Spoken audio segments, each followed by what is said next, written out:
Heading over into the project panel, I have arranged all the watermarks into their own folder, and also arranged the pre-comps in a folder as well, and also arranged them in the timeline.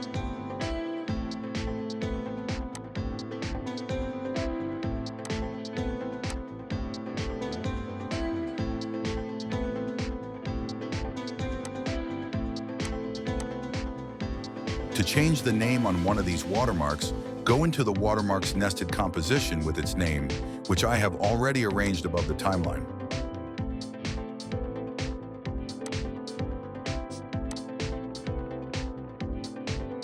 You can change the name by double-clicking on the text layer and putting any text you want,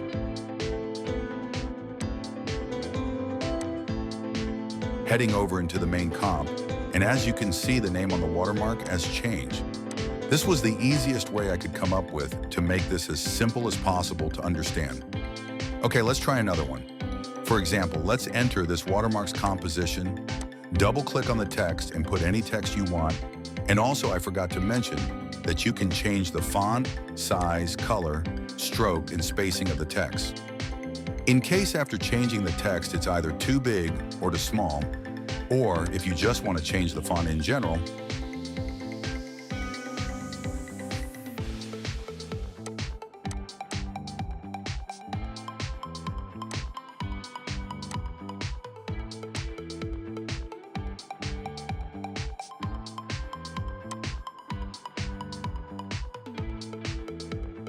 and boom, there you guys go.